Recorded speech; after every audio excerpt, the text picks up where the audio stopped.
آج رمضان المبارک کی 3 تاریخ ہے اور سورہ آل عمران کی آیت نمبر 8 کے حوالے سے درس قرآن کا عنوان ہے ہدایت کے بعد گمراہی۔ اللہ رب العالمین نے اہل ایمان اور خصوصی طور پر اہل علم کی دعا کا ذکر کرتے ہوئے فرمایا کہ وہ دعا کرتے ہیں ربنا لا تزغ قلوبنا بعد اذ ہدیتنا، کہ اے ہمارے رب ہمارے دلوں کو ہدایت دینے کے بعد پھر ٹیڑھا نہ کرنا، وہب لنا من لدنک رحمہ، اور ہمیں اپنے پاس سے رحمت عطا فرما، انک انت الوہاب، بے شک تو ہی بہت زیادہ عطا کرنے والا ہے۔ یہ سورہ آل عمران کی آیت نمبر 8 ہے۔ اس سے پتہ چلتا ہے کہ بہت سارے لوگ ہدایت پانے کے بعد بھی گمراہی کا شکار ہو جاتے ہیں۔ اسی لیے ایک مومن اس بات سے ڈرتا ہے کہ ہدایت کے بعد کہیں میں گمراہی کا شکار نہ ہو جائے، اور واقعات بھی شاہد ہیں۔ جس طرح سے دوسری بہت ساری نعمتیں انسان حاصل کرتا ہے، پا لیتا ہے، اس کے بعد اس سے چھن جاتی ہیں۔ صحت مند ہوتا ہے پھر بیمار ہو جاتا ہے، کبھی اس کے پاس کوئی نعمت ہوتی ہے پھر چھن جاتی ہے، کبھی امیر ہوتا ہے پھر غریب ہو جاتا ہے، یا اس طرح سے بہت ساری نعمتوں کے بارے میں یہ مشاہدہ ہے عام۔ ویسے ہی ہدایت جو سب سے بڑی نعمت، یہ بھی پانے کے بعد انسان کے لیے خطرہ لگا رہتا ہے کہ کہیں اسے نعمت چھن نہ جائے، کیونکہ ہم اور آپ جانتے ہیں کہ ہمارا ازلی دشمن شیطان ہمارے پیچھے لگا ہوا ہے، اور اسی مشن پر وہ اللہ رب العالمین سے اس نے مہلت مانگی کہ اللہ میں تیرے بندوں میں سے اکثر کو بہکاؤں گا، گمراہ کروں گا، انہیں جہنم میں لے جاؤں گا، اور وہ اپنا کام کر رہا ہے، لہذا اسے ڈرنا ضروری ہے۔ اور خود اللہ کے نبی صلی اللہ علیہ وسلم بھی اس طرح کی دعا مانگا کرتے تھے۔ جب اللہ کے نبی صلی اللہ علیہ وسلم اور جو علم بڑے پختہ ہوتے ہیں، جنہیں راسخین فی العلم کہا جاتا ہے، وہ اس طرح کی دعا کے محتاج ہیں، تو عام آدمی کا ہمارا اور آپ کا کیا حال ہوگا، اور کتنا ضروری ہے کہ ہم اور آپ اس کے محتاج ہوں اور یہ دعا اللہ رب العالمین سے کرتے رہیں۔ جیسا کہ امام ابن ابو حاتم نے اور ابن جریر نے ام سلمہ رضی اللہ عنہ سے روایت نقل کیا ہے کہ کہتی ہیں کہ اللہ کے رسول صلی اللہ علیہ وسلم یہ دعا پڑھتے تھے، یا مقلب القلوب ثبت قلبی علی دینک، اے دلوں کو الٹنے پلٹنے والے میرے دل کو اپنے دین پر جما دو۔ اور اس کے بعد پھر اللہ علیہ وسلم اس کی شہادت میں گویا کہ قرآن کی آیت پڑھتے تھے، ربنا لا تزغ قلوبنا بعد اذ ہدیتنا، اے ہمارے رب ہمارے دلوں کو ہدایت دینے کے بعد پھر ٹیڑھا نہ کرنا، وہب لنا من لدنک رحمہ، اور ہمیں اپنے پاس سے ہدایت عطا فرما، انک انت الوہاب، بے شک تو بہت عطا کرنے والا ہے۔ تو اللہ کے نبی صلی اللہ علیہ وسلم گویا کہ اس آیت کی تفسیر کرتے ہوئے دعا پڑھا کرتے تھے۔ اسی طرح سے صحیح بخاری کے اندر عائشہ رضی اللہ عنہ سے مروی ہے، فرماتی کہ اللہ کے نبی صلی اللہ علیہ وسلم، اور مسند احمد سے نبی روایت کہ اللہ کے رسول صلی اللہ علیہ وسلم اکثر یہ دعا پڑھا کرتے تھے، یا مقلب القلوب ثبت قلبی علی دینک۔ تو ہم نے پوچھا کہ اللہ کے رسول صلی اللہ علیہ وسلم آپ اتنی زیادہ یہ دعا کیوں پڑھتے ہیں؟ تو آپ نے فرمایا کہ اے عائشہ، ہر بندے کا دل رحمان کی 2 انگلیوں کے درمیان رہتا ہے، اور وہ جیسے چاہتا ہے اسے الٹتے پلٹتے رہتا ہے۔ انسان کا دل اسے الٹتے پلٹتے رہتا ہے، کبھی اس کی کیفیت کچھ ہوتی ہے، کبھی اس کی کیفیت کچھ ہوتی ہے۔ تو کتنا خطرہ ہے کہ انسان کا دل بدل جائے اور انسان پلٹ جائے، ہدایت کے بعد گمراہی کا شکار ہو جائے۔ اس لیے اللہ رب العالمین سے ہم اس بات کے محتاج ہے، ہمیں دعا کرتے رہنا چاہیے کہ اے دلوں کو الٹنے پلٹنے والے ہمارے دل کو اپنے دین پر جما دو۔ اس کے علاوہ اور بھی بہت ساری دعائیں ہیں کہ اللہ کے نبی صلی اللہ علیہ وسلم خصوصی طور پر ہدایت کا سوال کرتے تھے اللہ سے، جیسے ایک بہت مشہور دعا ہے، اللہم انی اسألک الہدی والتقی والعفاف والغنی، اے اللہ میں تجھ سے ہدایت کا سوال کرتا ہوں اور تقوی کا سوال کرتا ہوں اور پاک دامنی کا سوال کرتا ہوں اور بے نیازی کا سوال کرتا ہوں۔ ایسے اللہ علیہ وسلم کی ایک دعا اور ہے، اللہم اہدنی وسددنی، اے اللہ مجھے ہدایت دے اور مجھے سیدھا کر دے۔ یہ اسی طرح سے آپ 5 نماز میں جو دعا ہمیں سب سے اہم دعا جو پورے قرآن کا نچوڑ ہے، سورہ فاتحہ جسے ام القرآن کہا گیا ہے، جو ہر نمازی کے لیے ہر نماز کی ہر رکعت میں پڑھنا لازمی نماز کا رکن ہے، اس میں کیا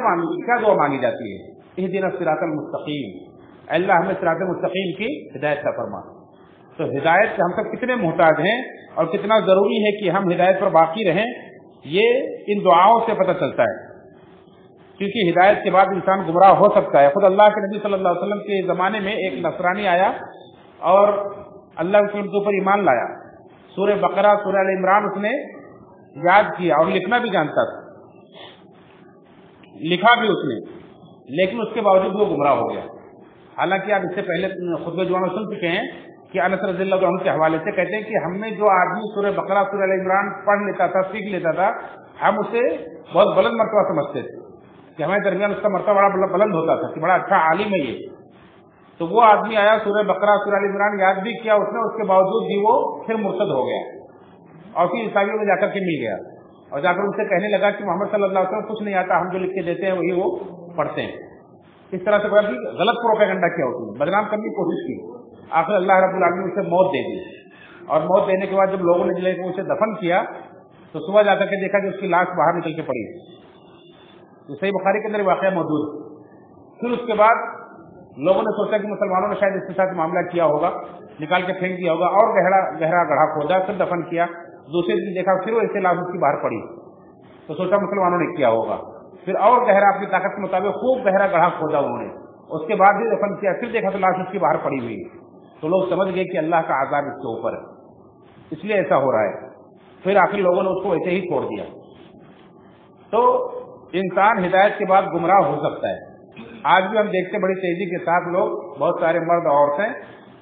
مرتد کا شکار ہو رہے ہیں، گمراہی کا شکار ہو رہے ہیں، بلکہ اچھے سے پڑھے لکھے لوگ بھی دنیا کی چمک دمک سے متاثر ہو کر کے اسلام سے برگشتہ ہو رہے ہیں۔ ابھی ایک بہت ہی پائے کے عالم جو ہمارے یہاں بچوں کے انجمن میں آئے تھے اور خود جمعہ کے لیے بھی ایک بار تشریف لائے تھے، دکتور عبد الرحمان اقبال مدنی حفظ اللہ، انہوں نے ایک واقعہ سنایا کہ ایک انسان ہندوستان سے عالم ہوا، اس کے بعد مدینہ جا کر کے اس نے یعنی اعلیٰ تعلیم حاصل کی، دین کی، مدنی عالم بنا۔ اس کے بعد وہ اور دنیاوی اعلیٰ تعلیم حاصل کرنے کے لیے مغرب ممالک کا اس نے رخ کیا، وہاں جا کر کے بڑی یونیورسٹی میں کہیں داخلہ لیا، پھر وہاں کی چمک دمک سے ایسا متاثر ہوا تو اسلام سے برگشتہ ہو گیا اور وہ جا کر کے اسلام کا مذاق اڑانے لگا۔ تو اس طرح سے انسان گمراہی کا شکار ہو سکتا ہے ہدایت کے بعد۔ اچھے خاصے پڑھے لکھے لوگ بھی گمراہ ہو جاتے ہیں، اور اللہ رب العالمین نے یہ آیت جو سورہ ال عمران کے اندر نازل کی ہے اور جو راسخین فی العلم کی دعا قرار دیا ہے، اس سے پہلے کی آیت آپ پڑھیں گے تو اللہ رب العالمین نے وہاں دراصل دونوں کا تذکرہ کیا ہے، ہدایت اور گمراہی کا ایک ساتھ، کہ قرآن کریم کے اندر اللہ رب العالمین نے دو طرح کی آیتیں نازل کی، ایک متشابہ آیتیں ہیں اور ایک محکم آیتیں ہیں۔ جو محکم آیتیں ہیں وہی اصل کتاب ہے، وہی اصل اللہ کا احکام ہے، انہی کی پیروی کرنی، اور جو متشابہ آیتیں ہیں یہ دراصل آزمائش کے لیے، اور جو لوگ جن کے دلوں میں ٹیڑھ ہے، اللہ نے کہا کہ جن کے دلوں میں ٹیڑھ ہے وہ متشابہ آیتوں کے پیچھے پڑتے ہیں اور اس کے ذریعے سے گمراہی کا شکار ہوتے ہیں، حالانکہ ان کا صحیح علم اللہ تعالیٰ ہی بہتر جانتا ہے۔ جو راسخین فی العلم ہوتے ہیں وہ کہتے ہیں کہ ہم سب پر ایمان لاتے ہیں، سب اللہ کی آیات، بس وہ آگے اتنا کہہ کر کے نکل جاتے ہیں، اور اس کے بعد اللہ سے دعا کرتے رہتے ہیں یہ کہ ربنا لا تزغ قلوبنا بعد إذ هديتنا وهب لنا من لدنك رحمة إنك أنت الوهاب۔ اسی طرح سے اس کے بعد والی جو آیت ہے وہ بھی دعا پر مشتمل ہے، ربنا إنك جامع الناس ليوم لا ريب فيه إنك لا تخلف الميعاد۔ یہ ہمارے رب تو یقیناً لوگوں کو قیامت کے دن جمع کرنے والا ہے، تو اپنے وعدے کی خلاف ورزی نہیں کرتا ہے۔ اس کی روشنی میں عبد الرحمن بن ناصر السعدی رحمہ اللہ اپنی تفسیر سعدی کے اندر لکھتے ہیں کہ راسخون فی العلم کی 7 صفات اللہ رب العالمین نے یہاں بیان کی ہے جو انسان کو خودبختی کی علامت ہے۔ ایک تو یہ کہ وہ دین کا علم رکھتے ہیں، دوسرا یہ کہ دین کا گہرا اور پختہ علم رکھتے ہیں، تیسرا یہ کہ وہ پوری کتاب پر ایمان رکھتے ہیں، چوتھی بات یہ ہے کہ وہ گمراہی سے عافیت طلب کرتے رہتے ہیں، پانچویں بات یہ کہ ہدایت اللہ کی طرف جو ہدایت ملی ہے اس پر وہ احسان مند ہوتے ہیں، اللہ کا احسان مانتے ہیں کہ اللہ نے ہمیں ہدایت دی۔ پانچویں اور چھٹی چیز یہ ہے کہ اللہ رب العالمین سے اس کی رحمت کا سوال کرتے ہیں، وَهَبْ لَنَا مِن لَدُنكَ رَحْمَةً، اللہ اپنی رحمت ہمیں عطا فرما۔ اور ساتویں چیز یہ ہے کہ وہ آخرت پر ایمان اور اس کی سچی فکر کرتے ہیں کیونکہ جس کا آخرت پر صحیح ایمان ہوگا، اس کی فکر ہوگی، وہی انسان اس طرح کے راستے پر چل پاتا ہے، وہی اس طرح کی دعاؤں کا اہتمام کرتا ہے۔